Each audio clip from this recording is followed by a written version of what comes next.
Hey, welcome to EPN. My name is Victor Lucas, and we bring you the latest in everything cool every single day. So great to have you with us for another episode of EP Live. Today's rundown is going out to Avi5, who says EPN has become my number one place to recap on games and movies. Go, Vic.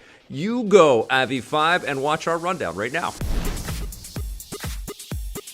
Rockstar Games is seeking some redemption after their latest controversy. With Red Dead Redemption launching a week from tomorrow, the notoriously secretive company has responded to reports that they've been overworking employees. More precisely, they've encouraged their employees to respond directly. Dozens of current and former Rockstar developers have begun issuing statements on social media describing their experiences at the company. Most of them say that they work hard and have had crunch times, but have never been forced to work overtime. The fact that so many of them are speaking out at once indicates that Rockstar has encouraged them to voice their opinions publicly, although many of them insist that the content of what they're saying hasn't been coerced by Rockstar at all. The controversy started earlier this week when Rockstar co-founder Dan Houser stated in an interview that he and others have been working 100-hour weeks to finish Red Dead Redemption 2, something that didn't sit well with other developers and many gamers. Houser himself has since walked back the statement, and many of the employees who are speaking out now claim that they've never worked close to a 100-hour work week as well. It's unclear why Dan Houser said this in the first place. I think he was bragging,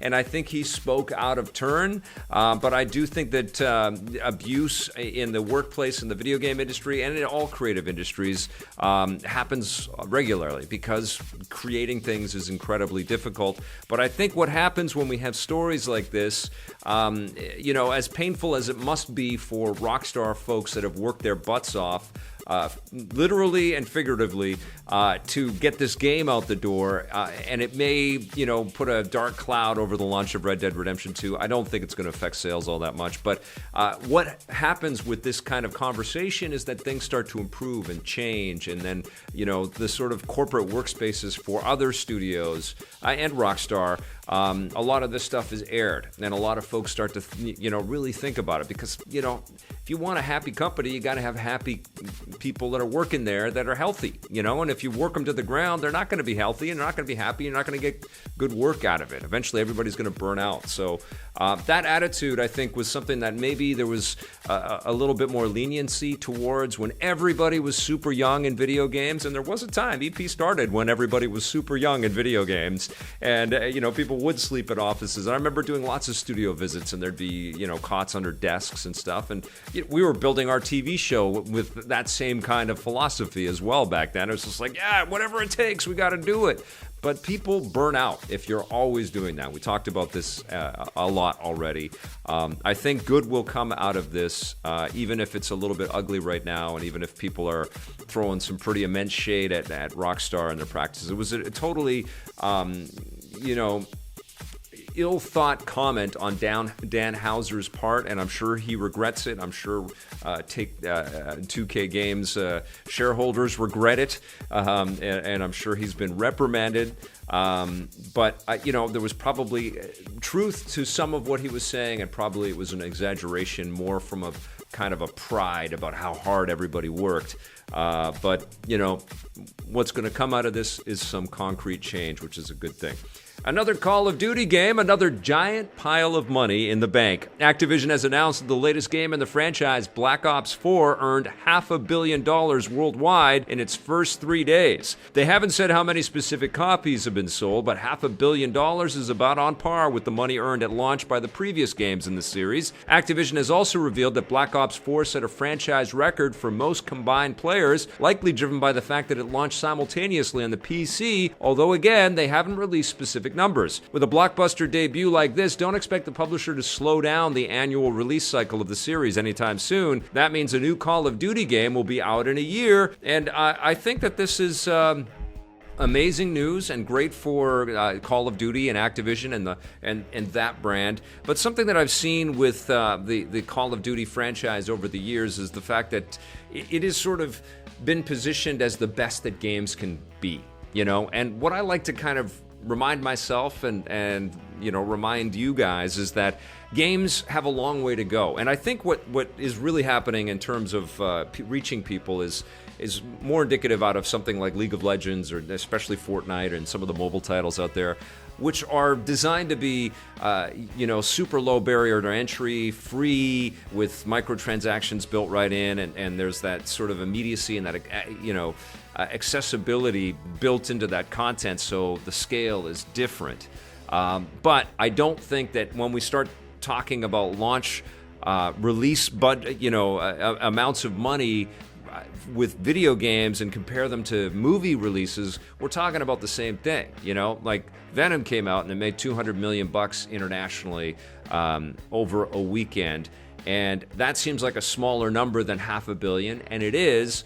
But there's a couple factors here. That $200 million around the world probably equates to roughly around $10 a person, and so that means that 20 million people picked that thing up and got into it and got into or watched the movie. Whereas a game which is sitting at $500 million, that's going to at $60 or $50. I mean, you do the math. It's going to be a lot less people getting into this game, and I feel like we can reach a lot more people than movies. This medium of video games can be a lot more inclusive, and we shouldn't hold Call of Duty's massive launch numbers as the be all and end all. It comes with content, but it also comes with this kind of really smart marketing that Activision is always doing with their properties. It always gets us excited about these things, and I just want the industry not to look at Call of Duty as just like that's the top of the summit. That's as good as we can ever get, And frankly, when we're complicit in reporting on these sales numbers, I think we sort of create the illusion that video games are mainstream and this is it, and this is the high watermark, and this is as good as we're going to get. And I want to shake that up.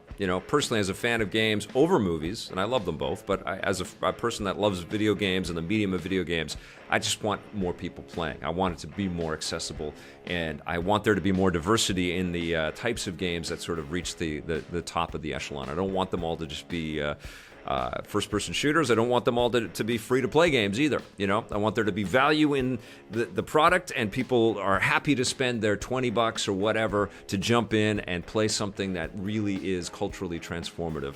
And I'm not suggesting that Venom is. Anyways, I'm off my soapbox. After 7 years, audiences are going to be released from Litchfield Penitentiary. Orange is the New Black is coming to an end. Netflix has announced that the upcoming 7th season of the show will be its last. This shouldn't come as a surprise. Series creator Genji Kohan has previously stated that they never wanted the show to go on forever, and they've had a clear ending in mind ever since the start. That makes sense given the show is based on the novel of the same name, which itself was inspired by a true story, so it wouldn't make sense for the show to keep going forever. The 7th and final season will break out next year. I like it when shows do this. I like when shows have an end sort of date in mind, and they write to that, and they prepare their actors for that, they prepare their audience for it. It's a way to kind of go out with a celebration, and it kind of tidies things up. I've liked this show in the past. I have to admit, I'm well behind on this one, but I think kudos to the producers and the creators of this, and to Netflix, because obviously this thing has been a big money maker for them,